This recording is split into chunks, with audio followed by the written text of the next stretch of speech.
तवज्जो, क्या कहने। ये जहान का मसला है, पहचान का मसला है। ये जहान का मसला है, पहचान का मसला है।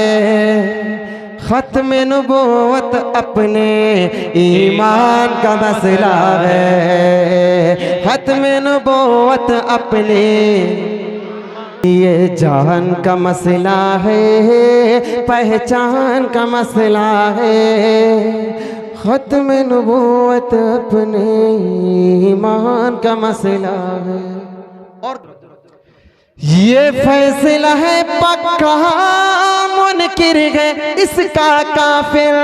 ये फैसला है पक्का, मुनकिर है इसका काफिर। ये मेहर नहीं नबी के, ये इनके नहीं नबी के फरमान का मसला है।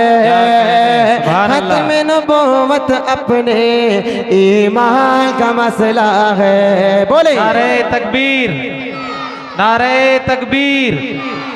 अज़मते सहाबा, तहफ़्फ़ुज़े ख़त्मे नबूवत, तहफ़्फ़ुज़े ख़त्मे नबूवत, नामूसे रिसालत, नामूसे रिसालत।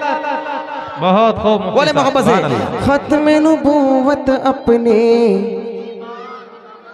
मोहब्बत से बोले, खत्म नबूवत अपने। ये जहान का मसला है, पहचान का मसला है। ये जहान का मसला है, पहचान का मसला है। खत्म नबूवत अपने ईमान का मसला है। बहुत शुक्रिया, सुभान अल्लाह। बहुत शुक्रिया। आपकी मोहब्बतों को सलाम। अल्लाह रब्बुल इज़्ज़त आपकी मोहब्बतों को अपनी बारगाह में कबूल फरमाए। मुफ्ती साहब, एक हाफिज मूसा साहब, हाफिज अब्दुल वाजिद साहब की भी और मुफ्ती अब्दुल हन्नान की भी वही फरमाइश है, अम्मी आयशा, क्योंकि